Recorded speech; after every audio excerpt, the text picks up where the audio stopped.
కానీ నా ప్రశ్న ఒకటే, అవి మొలకెత్తేలోపే వాటిని చూసి స్వామివారు శాశ్వత ధ్యాన స్థితిలో ఉన్న ఆ పవిత్ర స్థలముపై నా మఠములో 7 మార్లు దొంగలు పడేరు అనే విత్తనాలు పడి ఏం స్వామివారి పేరు మీద భక్తులు కానుకలు ఇవ్వట్లేదా?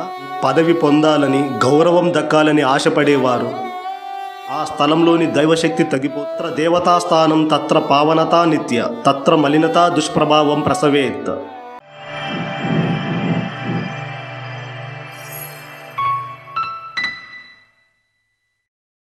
జై వీరబ్రహ్మేంద్ర స్వామి.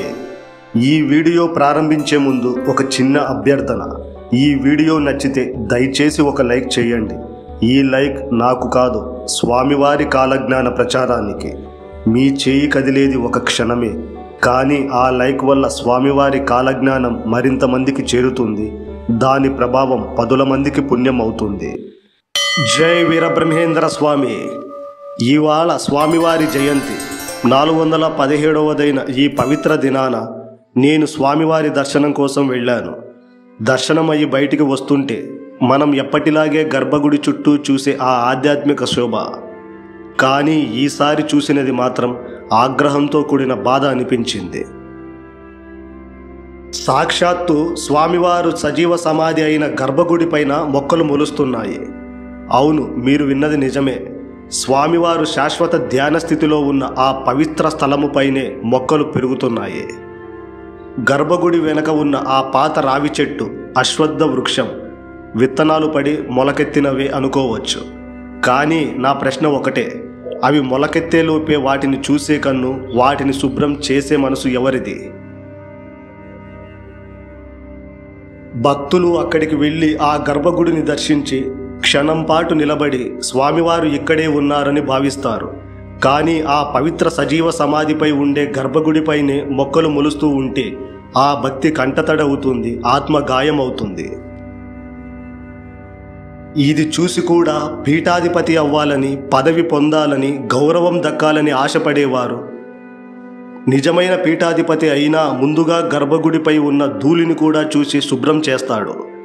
కానీ ఇప్పుడు ఉన్న పరిస్థితి చూస్తే స్వామివారు కాలజ్ఞానంలో చెప్పిన నా మఠములో 7 మార్లు దొంగలు పడేరు అనే వాక్యం ఒక్కో అక్షర సత్యం అవుతుంది. ఆ దొంగలు కేవలం ధనానికి కాదు, భక్తికి, పవిత్రతకు, సేవాభావానికి కూడా దొంగతనం చేస్తున్నారు. గర్భగుడి పవిత్రత గురించి మన శాస్త్రాలు, ఆగమాలు స్పష్టంగా చెబుతున్నాయి. గర్భగృహం అనేది దేవతాశక్తి నికేతనం. ఆ ప్రదేశంలో ధూళి, చెత్త, అపవిత్ర వస్తువులు ఉండకూడదు. ఆగమశాస్త్రంలో ఇలా చెప్పబడింది, యత్ర దేవతాస్థానం తత్ర పావనతా నిత్య తత్ర మలినతా దుష్ప్రభావం ప్రసవేత్. అంటే దేవత ఉన్న స్థలంలో ఎప్పుడూ పవిత్రంగా ఉంచాలి. ఒకవేళ అపవిత్రత, నిర్లక్ష్యం ఉంటే ఆ స్థలంలోని దైవశక్తి తగ్గిపోతుంది. గర్భగుడి పైన మొక్కలు మొలవడం అంటే ఆ ప్రదేశం శరీరానికి మలినం చేరినట్టే. అంతేకాదు, కొంచెం ముందుకు వస్తే అక్కడ పార్వతీ పరమేశ్వర సమేతంగా ఉన్న విగ్రహాలు ఉన్నాయి. ఆ దేవదంపతుల ముందే నందీశ్వరుడు ఉన్నాడు.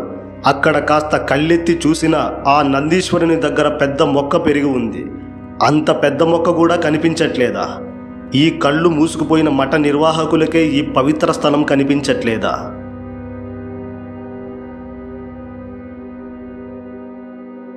ఇక్కడ ఇంకో అద్భుతం చూడండి. స్వామివారి నివాస గృహం వర్షాభావ ప్రభావం వలన శిథిలావస్థలో ఉందంట.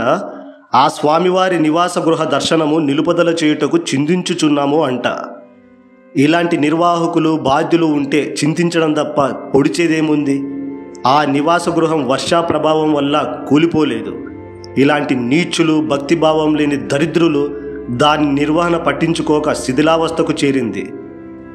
ఇక రెండవ విషయం ఏమిటంటే, స్వామివారిని దర్శించుకున్నాక ఆకలితో ఎదురు చూస్తూ చూడటం చాలా బాధాకరం. అన్నదానం అనేది కేవలం ఆహారం కాదు, అది భక్తి యొక్క ప్రథమ సేవ. స్వామివారు బోధనలో కూడా చెప్పబడింది, భక్తునికి అన్నం పెట్టడం అనేది ఆ భగవంతునికే నైవేద్యం అందించినంత పుణ్యం. అలాంటిది ఆ అన్నదాన కార్యక్రమం సుమారు 12:40 మొదలుపెట్టారు.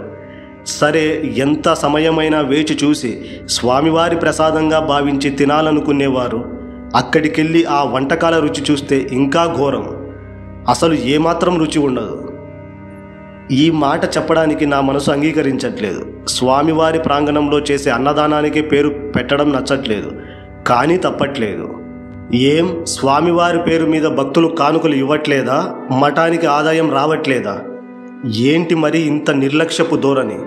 ఆ పక్కనే 3 కిలోమీటర్ల దూరంలో ఉన్న అచలానంద ఆశ్రమంలో అన్నదానం లేకపోతే భక్తుల పరిస్థితి ఏంటా అని అనిపిస్తుంది. అక్కడ ఉండే వంశస్థులు, మఠం నిర్వాహకులు స్వామివారి పేరు మీద పీఠం కోసం నిర్లజ్జగా రాజకీయాలు చేసుకుంటూ మఠం పవిత్రతకు భంగం కలిగిస్తున్నారు. ఈ విషయం 10 మందికి తెలిస్తే అప్పుడు ఆ భక్తులు ప్రశ్నిస్తే అన్న వీళ్ళు మారతారేమోనన్న ఉద్దేశంతో మాత్రమే ఈ వీడియో చేయడం జరిగింది. సర్వం శ్రీ వీరబ్రహ్మేంద్ర దివ్య చరణార విందార్పణమస్తు. హరి ఓం.